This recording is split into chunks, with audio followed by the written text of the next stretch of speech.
Assalamualaikum warahmatullahi wabarakatuh. Perkenalkan, nama saya Nur Melani, NIM 90400118556, kelas akuntansi B. Dalam video kali ini, saya akan menjelaskan dua materi dari dua pertemuan untuk memenuhi tugas final dalam mata kuliah Sistem Informasi Manajemen. Untuk dua materi yang saya bahas, itu berasal dari pertemuan 10 dan pertemuan 12. Untuk pertemuan 10, materinya adalah aplikasi perusahaan, dan untuk pertemuan 12, materinya itu adalah mengelola pengetahuan atau knowledge management. Selamat menyaksikan. Langsung saja, kita akan masuk ke materi yang pertama, yaitu mencapai keunggulan operasional dan kedekatan dengan pelanggan dalam aplikasi perusahaan. Jadi dalam materi ini itu ada 4 topik utama yang akan kita bahas. Jadi yang pertama itu adalah sistem perusahaan, yang kedua adalah sistem manajemen rantai pasokan, dan yang ketiga adalah sistem manajemen hubungan pelanggan, dan yang keempat yaitu aplikasi perusahaan terkait peluang dan tantangan baru. Baiklah, selanjutnya kita akan masuk ke materi atau topik yang pertama dari sistem perusahaan ini, yaitu sistem perusahaan. Nah, untuk sistem perusahaan itu yang pertama, bagaimana sih sistem perusahaan itu bekerja? Nah, perlu diperhatikan bahwa sistem perusahaan atau di dalam perusahaan itu terdapat sangat banyak divisi. Nah, tiap-tiap divisi ini memiliki tanggung jawab terhadap data-data yang berbeda. Oleh karena itu, perlu adanya sistem perusahaan yang terintegrasi. Nah, di sini itu sudah ada gambaran sederhana dari bagaimana sistem perusahaan yang terintegrasi. Nah, dalam gambar itu terdapat empat faktor atau hal-hal yang ada di dalam sistem informasi yang terintegrasi, yang semuanya terkumpul dari basis data yang terintegrasi pula. Basis data yang terintegrasi ini berisi data-data dari tiap-tiap divisi yang dikumpulkan, di mana data-data ini bisa diakses oleh pihak-pihak yang berkepentingan, baik dari divisi-divisi masing-masing ataupun di luar divisi itu, bahkan juga pihak-pihak luar asal memiliki akses untuk mengakses data-data tersebut. Nah, untuk 4 hal yang ada dalam sistem informasi sistem perusahaan yang terintegrasi ini, yang pertama yaitu sumber daya manusia. Nah, ini berisi seperti identitas pegawai, jumlah jam kerja, dan segala hal terkait pekerja. Nah, untuk yang kedua yaitu penjualan dan pemasaran, ini terkait berapa penjualan, pendapatan, dan untuk yang ketiga yaitu terkait manufaktur dan produksi. Nah, untuk faktor-faktor atau hal ini itu data-datanya meliputi seperti otomatis bahan baku, kemudian bagaimana tanggal produksi, tanggal pengiriman, bagaimana proses produksinya, data-data supplier, pihak-pihak yang memasok barang kepada kita, dan hal-hal seperti itu. Intinya yang meliputi bagaimana proses manufaktur atau proses produksi berlangsung. Dan untuk hal yang keempat itu adalah keuangan dan akuntansi. Ini berisi data-data terkait berapa kas yang tersedia, piutang, dan juga pendapatan dari penjualan tentu saja. Itu topik yang kedua yaitu sistem manajemen rantai pasokan. Nah, untuk sistem manajemen rantai pasokan ini terkait bagaimana proses dari kegiatan perusahaan. Kita menyediakan bahan baku, kemudian mengolah bahan mentah atau bahan baku ini menjadi barang setengah jadi atau barang jadi. Kita memprosesnya menjadi barang jadi, lalu kita menjualnya dan mendistribusikannya kepada pelanggan. Nah, untuk topik yang ketiga itu adalah sistem manajemen hubungan pelanggan. Nah, untuk sistem manajemen hubungan pelanggan ini sesuai namanya itu adalah terkait bagaimana perusahaan bisa lebih dekat dengan pelanggan mereka, atau bagaimana si penjual ini bisa lebih dekat dengan si pembeli. Nah, dengan adanya aplikasi CRM ini atau Customer Relationship Management, maka perusahaan bisa mengenal lebih dalam tentang sosok atau bagaimana sih pembeli atau pelanggan dari perusahaan itu. Karena dengan adanya aplikasi ini, maka kita bisa tahu apa-apa yang disukai oleh pelanggan, apa tren-tren terbaru dari yang ada di luar sana, di pasaran, dan yang banyak diminati oleh pelanggan. Selanjutnya yaitu topik terakhir, yaitu aplikasi perusahaan. Nah, untuk aplikasi perusahaan ini baik itu aplikasi yang untuk membantu sistem manajemen rantai pasokan ataupun aplikasi yang membantu dalam sistem manajemen hubungan pelanggan. Nah, untuk diambil contoh, dalam CRM itu dikenal adanya social CRM. Nah, di mana ini adalah penggabungan antara sosial media dan juga dengan CRM atau hubungan pelanggan. Social CRM ini bisa dilakukan di web yang dibuat oleh perusahaan tersendiri, atau situs-situs yang dibuat, ataupun bisa dalam aplikasi-aplikasi sosial media seperti Facebook, karena tidak dipungkiri bahwa di masa ini sudah sering, bahkan sudah banyak sekali transaksi jual beli dalam aplikasi Facebook, di mana para pelanggan bisa memberikan komentar terhadap barang yang dia beli, memberikan testimoni, dan juga memberikan rating atau reward kepada penjual atas barang ataupun pelayanan yang diberikan. Saya kira itu yang bisa saya sampaikan terkait materi aplikasi perusahaan. Selanjutnya saya akan membahas terkait materi kedua, yaitu knowledge management atau mengelola pengetahuan.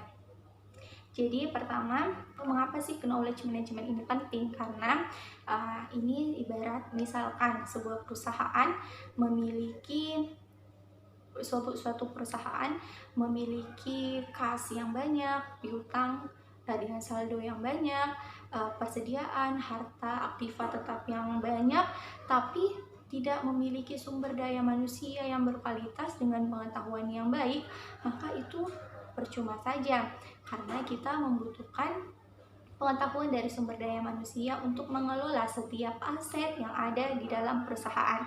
Jadi secara tidak langsung, knowledge management atau pengetahuan ini adalah aset tidak berwujud yang dimiliki oleh perusahaan. Dalam materi ini ada 4 gambar yang akan saya jelaskan. Nah, untuk gambar pertama, gambar ini itu susunan dari bagaimana proses atau knowledge management ini. Jadi yang pertama itu dari data, informasi, lalu knowledge, lalu ke kebijakan. Jadi untuk yang pertama itu data. Kita mungkin tahu ya kalau data itu adalah fakta yang maksudnya masih mentah, belum diolah. Jadi itu adalah data. Nah, untuk informasi ini adalah data yang sudah diolah. Nah, jadi data yang sudah diolah itu disebut informasi. Nah, selanjutnya informasi-informasi yang dikumpulkan, dibandingkan, dan dikelola ini akan menjadi pengetahuan. Kemudian dari pengetahuan yang dibandingkan, dikelola, ditindaklanjuti, misalnya itu akan memberikan atau menghasilkan keputusan atau kebijakan. Untuk gambar berikutnya, ini adalah terkait komponen-komponen yang ada di dalam knowledge management. Jadi yang pertama itu ada orang, people. Jadi memang knowledge management ini berhubungan dengan orang, karena memang orang yang memiliki pengetahuan dan menjalankan pengetahuan itu atau melakukan melakukan kegiatan-kegiatan yang ada di perusahaan. Yang kedua adalah informasi, karena pengetahuan itu berasal dari informasi. Kemudian yang berikutnya itu adalah teknologi. Tentu saja knowledge management ini sangat berkaitan dengan teknologi, karena teknologi sangat banyak membantu atau memudahkan proses bagaimana kita memperoleh pengetahuan, dan masih banyak hal lainnya. Dan yang kemudian yang ingin saya jelaskan di sini adalah terkait gambar berikut ini, di mana di sini itu ini itu seperti masih sama, itu komponen yang ada dalam knowledge management, tapi ini seperti misalnya teknologi tadi yang saya bahas sebelumnya, ini adalah teknologi atau aplikasi-aplikasi yang bisa digunakan dalam knowledge management. Kemudian yang kedua itu adalah tentang manusianya. Jadi manusia ini maksudnya karena manusia itu yang membutuhkan knowledge, membutuhkan pengetahuan, memberikan pengetahuan, dan juga menyalurkan pengetahuan. Yang ketiga ini yaitu content management. Ini seperti cara dalam knowledge management. Ini seperti analisis data, kemudian sosial media, knowledge transfer, dan juga storytelling. Jadi ini maksudnya misalnya knowledge transfer misalnya. Jadi knowledge transfer ini dimana kita membagi atau menyalurkan pengetahuan. Ya, sebenarnya tujuan dari pengetahuan itu kan bagaimana kita bisa membagi pengetahuan yang kita miliki. Nah, untuk memperoleh knowledge management ini, itu kita bisa melakukan transfer atau knowledge transfer. Ini bisa dengan melakukan rapat, seminar, atau pembagian dalam diskusi. Intinya di sini bagaimana kita bisa membagi pengetahuan yang kita miliki. Nah, ini seperti kan dalam perusahaan itu misalnya satu karyawan ditunjuk atau diutus untuk ikut pelatihan. Nah, setelah selesai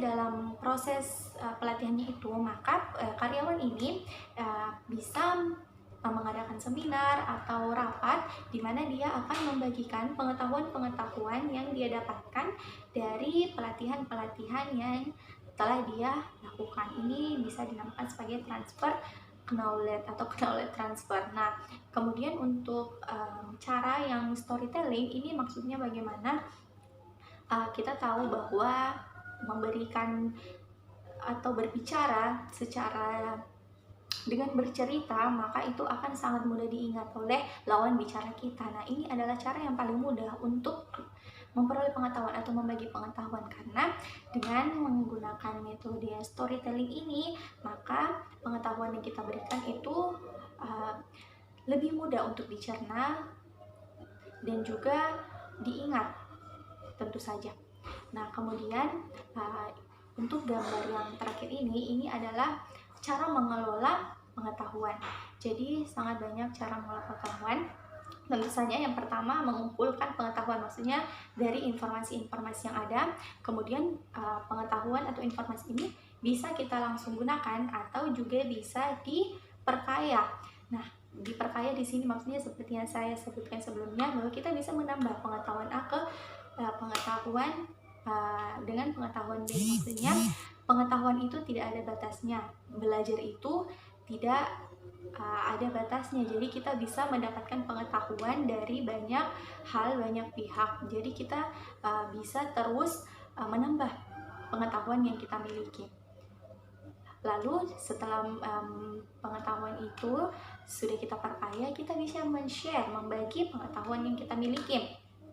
Ini tentu saja sangat menguntungkan bagi diri sendiri dan juga perusahaan, karena dengan adanya karyawan yang memiliki pengetahuan, maka dia akan memberikan atau membagikan pengetahuan itu otomatis seluruh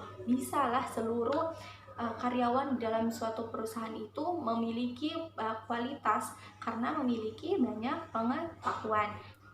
Demikian yang dapat saya sampaikan dalam video kali ini terkait materi aplikasi perusahaan dan knowledge management.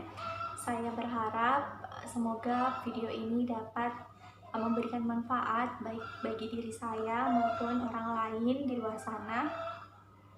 Sekian, kurang dan lebihnya mohon dimaafkan. Terima kasih sudah menonton. Assalamualaikum warahmatullahi wabarakatuh.